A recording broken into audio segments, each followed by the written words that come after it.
নিলয় সেখান থেকে চলে আসে। নেহা নিলয়ের এমন অসাধারণ গান আর কথা বলার সাহসিকতা দেখে পুরোই মুগ্ধ হয়ে গেছে। সে নিলয়ের দিকেই তাকিয়ে আছে। নিলয় কিছু দূরে এসে দাঁড়ায়। নেহাকে ওর ভীষণ রকম দেখতে ইচ্ছে করছে, তাই সে পিছনে তাকালো। নেহা কোমরে হাত গুজে দাঁড়িয়ে আছে। নিলয় সামনের দিকে পা বাড়ায়। হঠাৎ সে থেমে দাঁড়ায়, পেছন ঘুরে নেহার কাছে হেঁটে যেতে থাকে।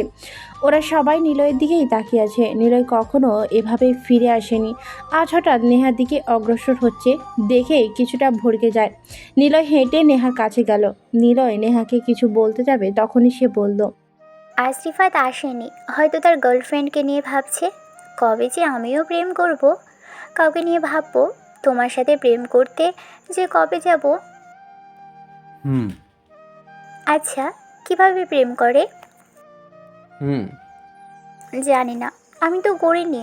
তুমি আর আমি করব। না। ওই, কি হুনার শুরু করেছো ফাজিল? দেখছি। কি? আপনি এখন তেরা মারকে কেন? চোখ দুটো কি তেরা রে বাবা! এমন তেরা মেয়েকে কেউ কি ভালোবাসে? নিলয়ের কথাটা বলে নেহার চোখে মুখ দিয়ে জোরে একটু ফু দেয়। নেহা চোখ বন্ধ করে ফেলে। নিলয়ের সাথে সাথেই নেহার একটা ছবি উঠিয়ে যেখান থেকে চলে আসে। নেহা চোখ খুলে দেখে নিলয় বেশ খানিকটা দূরে চলে গেছে। নিলয় আর পেছনে ঘুরে তাকায় না। নেহা চুপচাপ নিলয়কে নিয়েই ভাবছে, কারণ ছেলেটা একটু দুষ্টু হলেও রাতের এই গম্ভীর মাস্তানা আগন্তুকের সাথে কোনো মিল নেই। কিন্তু ছেলেটা কে হতে পারে? নেহা কথাগুলো ভাবতে ভাবতে ওদের আসল জায়গাতে এসে দাঁড়ায়। হঠাৎ দুটো পুলিশের গাড়ি ভার্সিটির প্রবেশ করে। তিশা বলল, কি ব্যাপার? পুলিশ কেন এখানে? জানি না, তোরা এখান থেকে চলে যা। কেন? যা বলছি তাই কর, চলে যা এখান থেকে। তিশারা তাড়াতাড়ি সেখান থেকে চলে গেল। নেহা পকেট থেকে একটা সিগারেট বের করে মুখে দিয়ে আগুন জ্বালিয়ে টান দিতে যাবে, এমন সময় পুলিশের গাড়িটা ওর ঠিক সামনের কয়েক হাত দূরে এসে থামলো। নেহা সিগারেটে টান দিয়ে ধোঁয়াগুলো ছাড়ছে। জিপ গাড়ি থেকে দুজন পুলিশ নামলো, একজন ছেলে অফিসার আর একজন মেয়ে অফিসার। নেহার কাছে এসে বলে, চুপচাপ থানায় চল, কোনো প্রশ্ন না। ভাবছিস ম্যাডাম করে বেঁচে যাবি? তোর মতো পাতি মাস্তান কত দেখলাম। চল এখান থেকে। নেহা কোনো পাতিল লেডি মাফিয়া না। আমাকে ঠিকঠাকভাবে নাম বল, তারপর যাব। আর প্রমাণ কি? আমাকে তুই করে বলিস? তোকে তো আমি... একটা কথা আছে জানিস তো, সম্মান দিলে সম্মান পাওয়া যায়। আপনি করে বললে আপনি, আর তুই করে বললে তুইটাই পেতে হয়। তোর কোনো বোন লাগি না। আমাকে তুই এখন থেকে তুই করেই বলবি। আমাকে ধরার কারণ কি? রাজের আশেপাশে ক্যামেরা ছিল। ওই ক্যামেরাতে তোরে নিয়ে ভিডিও ছিল। হঠাৎ সেই ভিডিওতে দেখি একজন এসে সবাই মারে। এরপর ক্যামেরা নষ্ট করা হয়। তুই সেখানে ছিলি, তুই সব জানিস কে ছিল। আর তুই একজন গ্যাং লিডার। খুনটা তোর দিয়েই হয়েছে। ভিডিওতে কি আমাকে খুন করতে দেখেছিস? না। তাহলে তুই সহ তোর পুলিশ ফোর্স কেন? পৃথিবীর কোনো শক্তি আমাকে জোর করে থানাতে নিয়ে যেতে পারবে না। মাস্তানি দেখাবি পাবলিকদের সামনে? পুলিশের যে মাস্তান, সে পুলিশ কেন? প্রধানমন্ত্রীর কপালে পিস্তল ঠেকে মাস্তানি করতে পারে। নেহা, থানায় চলো। কিছু জানার ছিল। তুমি যা জানো তা আমাদের বলবে। চলো প্লিজ। ওকে, এভাবে বললে যেতেই পারি, চলুন। নেহা কথাটা বলে পুলিশদের জিপ গাড়ির যে বসে। তিশারা দূরে দাঁড়িয়ে আছে। নেহার বাইক রেখে সে পুলিশের সাথে চলে যায়, কিন্তু কেন তাকে ধরা হয়েছে কেউ জানে না। নিলয় আজ সব ক্লাস করে বের হয়ে দূর থেকে নেহা যেখানে থাকে সেখানে চোখ গেল, কিন্তু নেহা আজ সেখানে নেই। মনে মনে নিলয় বলল, কোথায় গেল মেয়েটা? সব সময় তো সেখানেই থাকে। নিলয় আর কিছু ভাবে না, নিজ গন্তব্যের দিকে পা বাড়ালো। রাত 12টা বাজে। নেহা বাড়ির ব্যালকনিতে বসে আছে। কয়েক ঘন্টা আগে থানা থেকে এসেছে। সেখানে অনেক ঝামেলা হয়েছে, কিন্তু নেহার ঝামেলা সব উপর মহল থেকে ঠিক করা হয়েছে। সেখানেই আটকে ছিল ও। নিলয়ের কথা ভাবছে সে। হঠাৎ একটা বাইক এসে থামলো নেহার বাড়ির সামনে। নেহার বাড়ির সামনে ল্যাম্পপোস্ট, সেখানে একটা বাইক এসে দাঁড়িয়েছে। বাইকের ওপর থেকে একটা ছেলে নামলো, মাথায় হেলমেট পরা, গায়ে কালো শার্ট। নেহার ব্যালকনি সোজা ছেলেটা তাকালো। নেহা চিনতে পারে ছেলেটাকে। এটা সেই ছেলে যে রাজের থেকে বাঁচিয়েছিল। নেহা ছেলেটাকে দেখে অবাক হয়, সে এখানে কেন? কয়েক মিনিট ছেলেটা নেহার দিকে তাকিয়ে থাকে।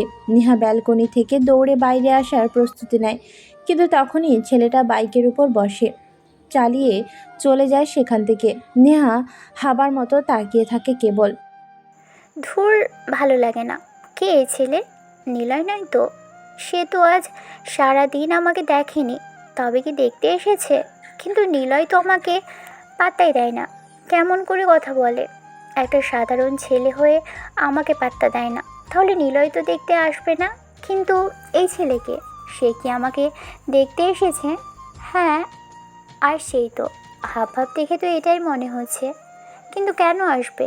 নিলয় না এসে এই ছেলে আসবে কেন? নিলয়কে নিয়ে ভাবতে থাকে নেহা। পায়চারি করছে ব্যালকনিতে, ঘড়ির দিকে তাকায়, রাত 1টা বেজে গেছে।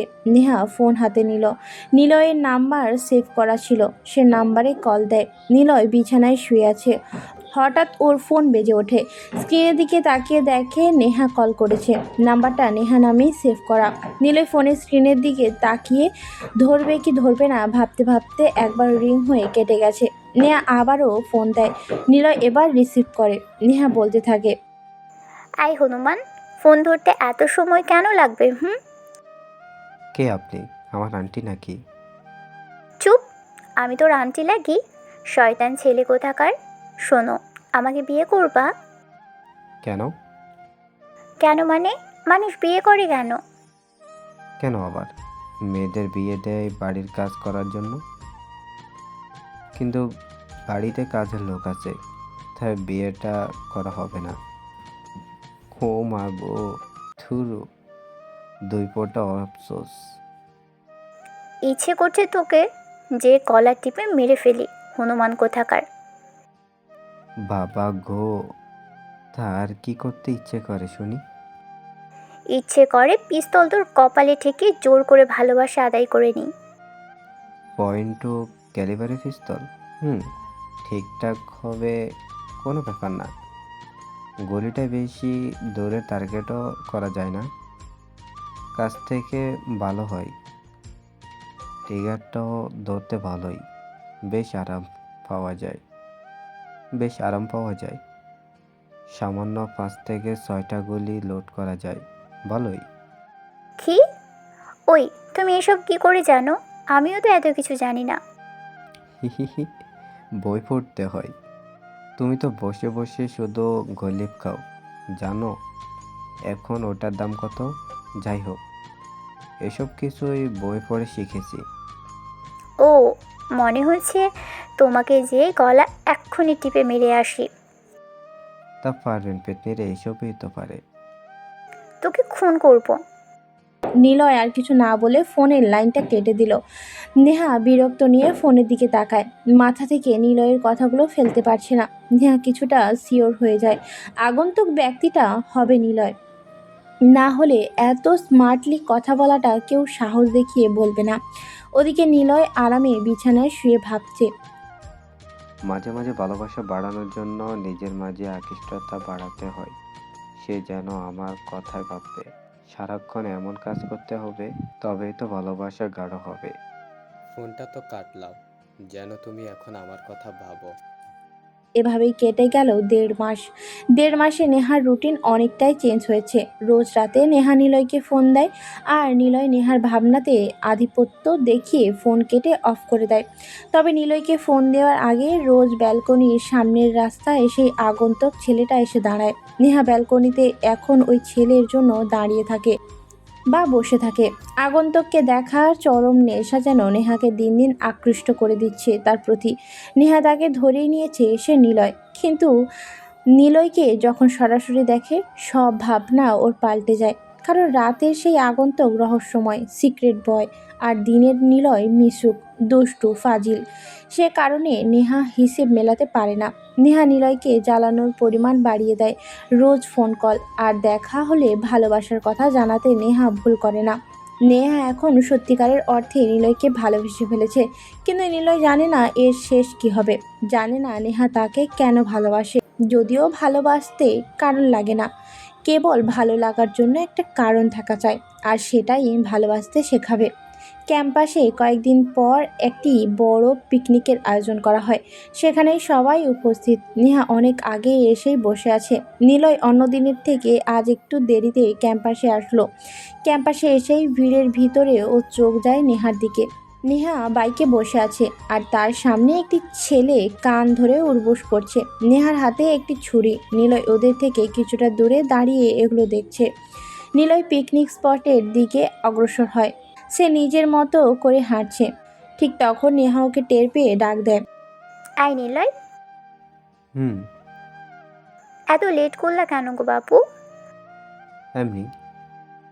ওই চলো না আজ প্রেম করি।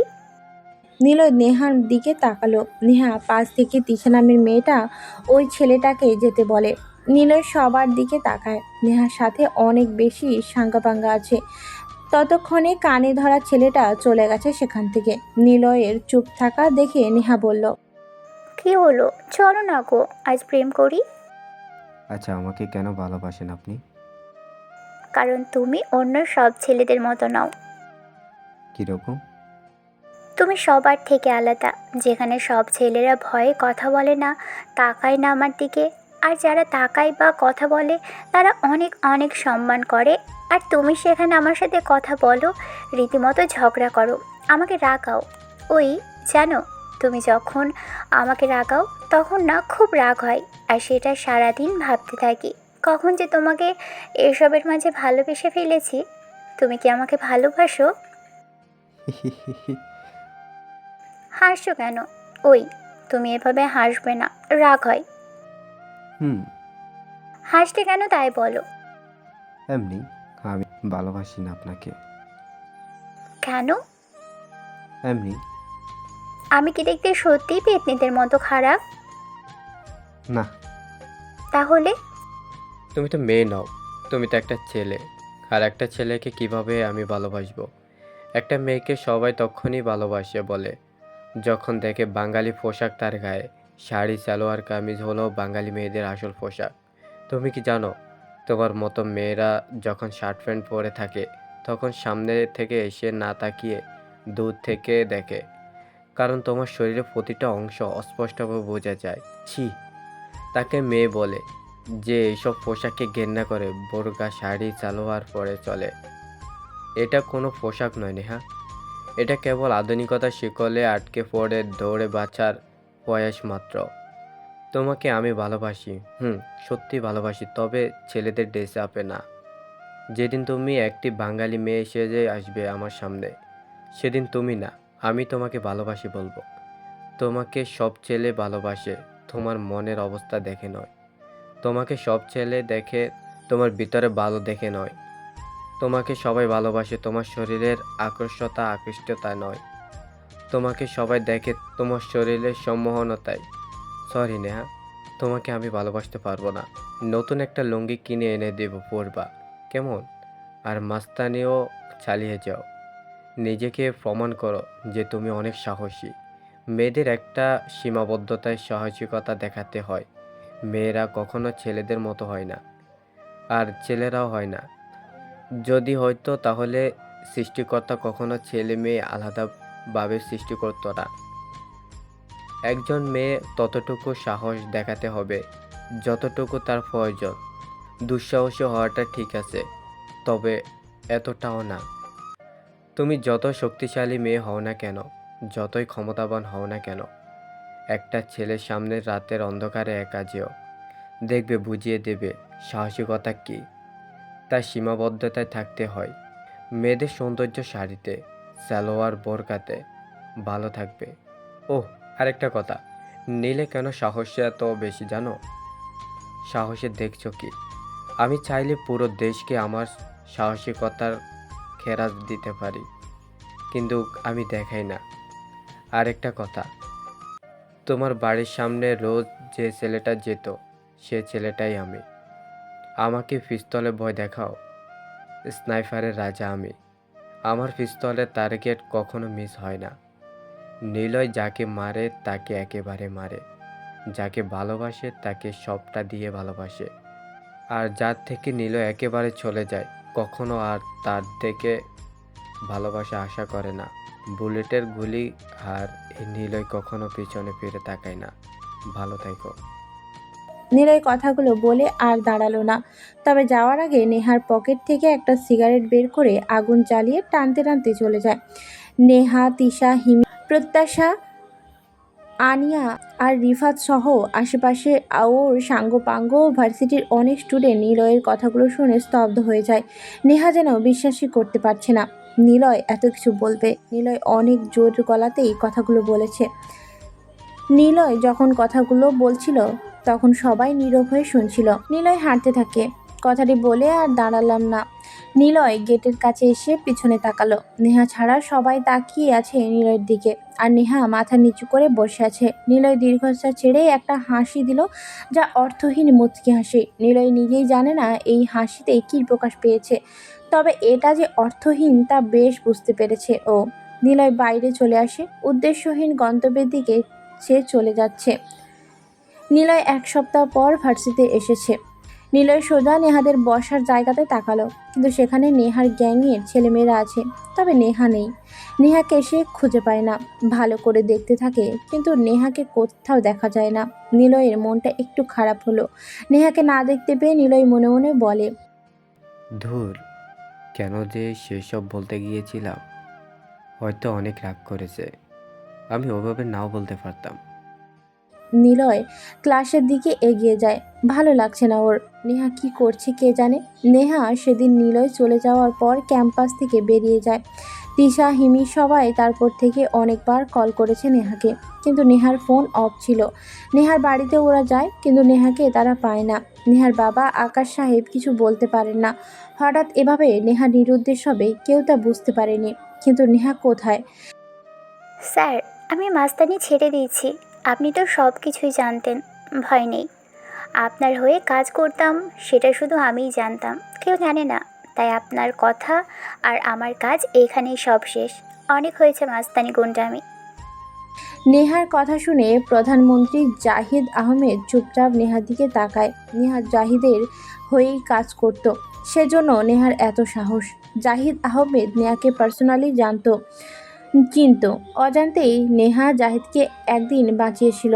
তাই জাহিদ নেহাকে এমন বানিয়েছে। নেহার ব্যাপারে তিনি সবটা জানে। নেহা যে নিলয়কে ভালোবাসে সেটাও তিনি জানেন। তবে নেহা এটা জানে না নিলয়কে। নিলয়ের জন্যই সে মস্তানি ছেড়ে দিয়েছে, কিন্তু নিলয়কে ঠিকভাবে নেহা চেনেই না। আচ্ছা, তুমি যাও নিলয়ের কাছে, তবে মনে পড়লে চলে এসো। জি স্যার, তবে একেবারে চলে যাচ্ছি না।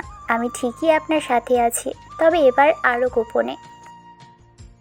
আমার তা মনে হচ্ছে না তুমি আমার সাথে থাকবে, কারণ তোমার এখন আমাকে প্রয়োজন নেই, পড়বেও না প্রয়োজনে। তবে ভেবো না আমি তোমাকে ভুলে গিয়েছি। আমি আছি, দূর থেকে আমি সব হ্যান্ডেল করব। আচ্ছা, বুঝেছি। যাও, তুমি এখন ওই মস্তানের দায়িত্ব থেকে মুক্ত। নেহা জাহিদ আহমেদের অফিস থেকে বের হলো। অফিস থেকে বেরিয়ে সে সোজা গাড়িতে যে বসে। জাহিদ আহমেদের সাথে নেহার বহুদিনের সম্পর্ক। নেহাকে সে মেয়ের মতোই দেখেছে। আকাশ সাহেব যখন নেহার সৎমা আনে, তখন থেকে নেহার উপর নির্যাতন শুরু হয়। আকাশ সাহেবের সাথে জাহিদ আহমেদের খাতির ছিল। নেহাকে সেই বড় করেছে বলা যায়। তবে নেহার মস্তান গুন্ডি মেয়ে হয়ে ওঠার পেছনে আরও একটা কারণ আছে। নেহা জাহিদ আহমেদের বাড়ির দিকে যেতে থাকে। নেহার যখন খুব মন খারাপ থাকে, তখন প্রধানমন্ত্রী জাহিদ আহমেদের বাসায় এসে থাকে। আর নিলয়কে নিয়ে নেহার অনেকটাই আপসেট, তাই বাড়ি থেকে চলে এসেছে সেই দিন। ফোন অফ রেখে নেহা এখানেই থাকা শুরু করেছে। আকাশ আহমেদও জানে না তার মেয়ে বড় একটা মাফিয়া গ্যাং লিডার করে, আর নেহাকে গোপনে সাপোর্ট করে জাহিদ আহমেদ। শুধু আকাশ আহমেদ নয়, বরং নেহার সাথে ইনভলভ যারা আছে, কেউ নেহা আর জাহিদ আহমেদের ব্যাপারটা জানে না। নিলয় ক্লাস শেষ করে বাইরে আসলো। বাইরে আসতেই নেহাদের জায়গাতে চোখ গেল ওর। কিন্তু না, এবার আর কেউ নেই, একদম ফাঁকা জায়গাটা। না নেহা আর না তিশার কেউ আছে সেখানে, কেউ নেই। নিলয় মনে মনে বলে, কি হলো এদের আবার? গেল কোথায় সবাই? কাল আসবে হয়তো। এসব ভাবতে ভাবতে নিলয় নিজের গন্তব্যের দিকে চলে যায়। পরের দিন আবারও ভার্সিটিতে আসে নিলয়। আজও সেখানটা খালি, কেউ নেই। নিলয় সেখানে যেয়ে বসে, নেহার জন্য অপেক্ষা করছে, কিন্তু নেহার কোনো খোঁজ নেই। কেমন যেন শূন্য শূন্য লাগছে এবার নিলয়ের কাছে। নিলয় ফোন বের করে, কাকে যেন ফোন করলো, কিন্তু ফোনের ওপাশ থেকে কিছুই জানাতে পারে না নিলয়কে। ওর মনটা হঠাৎ খারাপ হয়ে গেল। নিলয় 7 দিন ধরে অনেক ভেবেছে নেহার কথা। সে সরি বলার জন্য এসেছিল, মনের কথা জানানোর জন্য এসেছিল, কিন্তু তার হলো কই? নেহাকে তো দেখাই যাচ্ছে না। নিলয় পরের দিন আবারও ভার্সিটিতে আসে। নেহাদের বসার জায়গাতে তাকালো, কিন্তু সেখানে কাউকেই দেখছে না। তবে আজ নেহাদের জায়গাতে ক্লাস শেষ করে এসেও জায়গাটা আজ বাদামওয়ালা বাদাম বিক্রি করছে, কিন্তু নেহাদের দেখা নেই। গেল কোথায় মেয়েটি? এইভাবেই কেটে গেল আরও 9 দিন। এই কয়েকদিন নেহাকে বেশ খুঁজেছে নিলয়, কিন্তু পায়নি। অনেক মিস করছে নিলয় তাকে, অথচ নেহার কোনো দেখা মেলেনি। কেমন যেন একা একা লাগতে শুরু করেছে নিলয়ের। তার মানে নিলয় এখন নেহাকে ভালোবেসে ফেলেছে, কিন্তু মেয়েটা যে হারিয়ে গেল, তাকে কি আর পাবো না? নিলয় বিড়বিড় করে শুধু মেয়েকে নিয়েই কথা বলছে। নিলয় ভার্সিটি থেকে বের হলো, ফুটপাত দিয়ে হাঁটছে। হঠাৎ একটা গাড়ি এসে থামলো নিলয়ের সামনে। নিলয় দাঁড়ালো। গাড়ি থেকে তিশা, হিমি আর রিফাত নামলো। নিলয় ওদেরকেও অনেক খুঁজেছিল, কিন্তু ওরাও নেহার সাথে হারিয়ে গেছিল যেন। ওদেরকে দেখেই নিলয় প্রশ্ন করে, তোমরা নেহাকে দেখেছ? সে কোথায় জানো? আমরাও তোকে খুঁজেছি, তবে নেহা ফোন করেছিল আমাদের। আপনি যে তাকে খুঁজেছেন সে সবটা জানে। কেন খুঁজছেন? সেদিন তো তাকে অপমান করেছিলেন, আর যে যেমন করে থাকে সেভাবে বিচার করতে নেই। হতে পারে সে সব জানার পরেও সেখানে মিথ্যে কিছু থাকতে পারে। কাউকে খারাপ ভাবার আগে তাকে ভিতর থেকে বোঝা উচিত। নেহা কোথায় বলো আমাকে। চলুন, তবে কোথায় আছে জানি না, শুধু আপনাকে একটা জায়গাতে নিয়ে যেতে বলবো। ওকে চলো। নিলয় গাড়িতে উঠে বসলো। রিফাত গাড়ি চালাচ্ছে। নিলয় পরিচিত এলাকা ছেড়ে যেন আরও পরিচিত এলাকাতে প্রবেশ করে। রিফাত গাড়ি চালাচ্ছে, নিলয় জানালা দিয়ে আশেপাশে তাকাচ্ছে। হঠাৎ গাড়িটা ব্রেক করে থামে। তিশা গাড়ি থেকে নেমে নিলয়ের পাশের দরজা খুলে দেয়। নিলয় তাড়াতাড়ি গাড়ি থেকে নামে। একটি বিশাল বাড়ির সামনে এসে থামে ওরা। বাড়ির সামনে হাই সিকিউরিটি গার্ড। তিশা নেহাকে কল করে, সিকিউরিটি সরানোর জন্য বলার প্রস্তুতি নেয়, কিন্তু হঠাৎ একজন গার্ড এসে নিলয়ের সামনে দাঁড়িয়ে স্যালুট করে। তিশা, হিমি আর রিফাত চোখ বড় করে নিলয়ের দিকে তাকায়। নিলয় বলে, এটা কোন জায়গা? মানে এখানে কেন আসছে? এটাই তো 17 নম্বর বাড়ি। নেহা এখানেই আপনাকে আসতে বলেছিল, বাড়ির ভেতর যেতে বলেছিল। সত্যি এখানে আনতে বলেছিল সে? কিন্তু আপনি কে? জানি না, আজব ধরনের প্রশ্ন। চলো ভিতরে। নিলয় কথাটা বলে ভেতরের দিকে যেতে থাকে। গাড়িরা কেউ আটকায় না, এমনকি চেকও করে না কিছু। ওরা শুধু বোকার মতো নিলয়ের পেছন পেছন যেতে থাকে। তিশার ফোন বেজে ওঠে। নেহা যে নাম্বার থেকে কল করেছে সেই নাম্বার থেকে কল এসেছে। তিশা রিসিভ করে। নিলয়কে ছাদে আসতে বল, আর তোরা নিচে থাক। আমি আসছি একটু পর, সোফাতে এসে বসে থাক। ওকে। নিলয়, আপনাকে ছাদে যেতে হবে, এখনই যাবেন, সিঁড়ি ডান পাশ। বুঝেছি। নিলয় গম্ভীর হয়ে কথাটা বলল, তারপর তাড়াতাড়ি ভেতরে এসে সিঁড়ি বেয়ে উপরে উঠতে থাকে। মনে মনে নিলয় বলতে থাকে, নেহা এখানে কেন? সে কি আজ কয়েকদিন ধরে এখানেই ছিল? কিন্তু সে এখানে কেন থাকবে? এটা তো মন্ত্রীর বাড়ি। তাহলে নেহা এখানে কি করছে? নিলয় ছাদে উঠে আসে। বিশাল বড় ছাদ। নিলয় ছাদে এসে সামনে তাকালো। ছাদের এক কোণেতে একটি মেয়ে বাইরের দিকে তাকিয়ে দাঁড়িয়ে আছে। গায়ে কালো রঙের শাড়ি, হাতে কালো চুড়ি দেখা যাচ্ছে, চুলগুলো খোলা। মেয়েটার পাশে কাজের আন্টি দাঁড়ানো। নিলয় সেদিকে এগিয়ে যায়। মেয়েটার কাছে যেতেই নিলয় বলল, আপনি কে? এখানে কেন দাঁড়িয়ে আছেন? নিলয়ের কথা শুনে মেয়েটা ঘুরে তাকায়। কাজের মেয়েটাও নিলয়ের দিকে তাকায়। নিলয়কে দেখে বলে, স্যার, আপনি কখন আসলেন? নিলয় ইশারায় ওনাকে যেতে বলে। নিলয় অবাক হয়ে শাড়ি পরা মেয়েটির দিকে তাকিয়ে আছে, কারণ মেয়েরা হলো নেহা। নিলয় অবাক হয়ে নেহার পা থেকে মাথা অবধি ভালো করে দেখতে থাকে, আর নেহা অবাক হয় নিলয়কে স্যার ডাকার কারণে।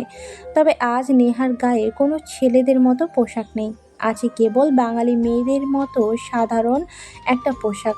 নেহা ঘুরে আবারও বাইরে তাকায়। নিলয় তখনও ওর দিকে তাকিয়ে আছে। নেহা একবার ঘাড় ঘুরিয়ে নিলয়কে দেখলো। নিলয় চোখ সরাতে পারছে না। নেহাকে আজ বেশ সুন্দর লাগছে, আর ওর সাজটাও বেশ আকর্ষণীয় আর বিস্ময় করে তুলেছে। দুজনে বেশ কিছু সময় ধরে চুপ হয়ে রইল। হঠাৎ নেহা বলে, যখন আমার কিশোর বয়স, তখন আম্মু আব্বুর মধ্যে ঝগড়া লেগেই থাকতো। সেটা রোজ দেখতাম। রোজ কলেজ কিংবা স্কুল থেকে বাড়িতে যেয়ে, রোজ গভীর রাতে ঘুমে, রোজ সকালে উঠেই তাদের ঝগড়া শোনাটাই ছিল আমার কাজ। আম্মু আব্বুকে সময় দিত না, আব্বু আম্মুকে না। এভাবেই 3 মাস যায় ওনাদের। তারপর আম্মু নিজে থেকেই ডিভোর্স নিয়ে নেয়। আম্মু চলে যায় আমাকে ছেড়ে। বাবা মায়ের উপর জেদ করে কয়েকদিন পরে আরও একটা বিয়ে করে আনে। সৎ মা আসে আমার।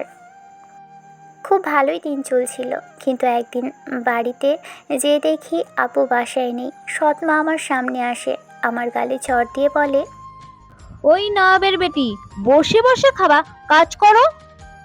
জানো, আমাকে কেউ কখনো মারেনি। প্রথম সৎ মায়ের কাছে মার খেয়েছিলাম। এরপর খুব নির্যাতিত হয়েছি। প্রতিদিন আমাকে মারতেন তিনি। বাবা যখন বাসায় আসে, তখন যেন সব ঠিক। আস্তে আস্তে গম্ভীর হয়ে যায় আমি।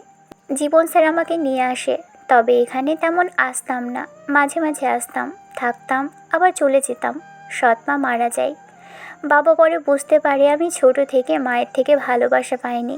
সেদিনের পর থেকে আমি একাই থাকি, কেউ আমার সাথে থাকে না। আমার অগাধ স্বাধীনতা, এমন স্বাধীনতায় যে কেউ তো বখাটে হবেই। তাই আমিও আমার মতো চলেছি, বারণ করার কেউ নেই। নিলয়, তোমাকে অনেক ধন্যবাদ আমাকে একটু শাসন করার জন্য।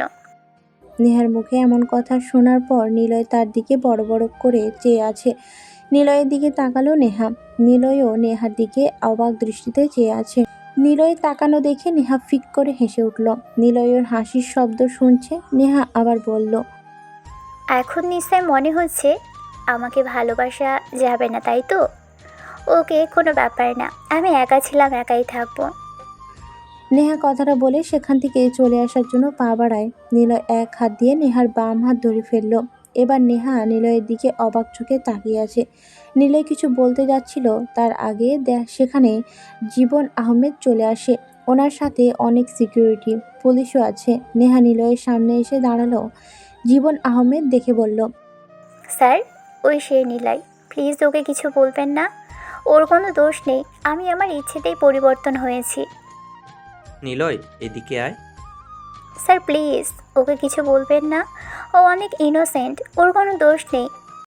নেহাকে সরিয়ে দেয় জীবন আহমেদ। তারপর নিলয়ের হাত ধরে টেনে নেহার সামনে দাঁড় করিয়ে দেয়। নেহা একটু ভয় পেয়েছে, না জানি জীবন আহমেদ নিলয়কে কি বলে। কিন্তু নেহাকে অবাক করে দিয়ে জীবন আহমেদ বলে, নিলয়, তুই কখন এসেছিস? বাড়িতে থাকতে তো কষ্ট লাগে, সেই জন্য বাইরে ঘুরে বেড়াস। যেই দেখলি নেহা আসছে, তখনই চলে এসেছিস? মানে? নিলয়? নিলয় বাড়ি মানে কি এসব? নিলয়ের চাচা আমি। নিলয়ের মা বাবা নেই, ভাই ভাবি মারা গিয়েছিল। ওকে বড় করেছি বাইরে রেখে। এখানে এসে মাস্টার্স কমপ্লিট করার জন্য ভর্তি হয়। বাকিটা নিলয় বলবে। তোরা কথা বলে ভিতরে আয়। নিলয় এবার নেহার দিকে তাকালো।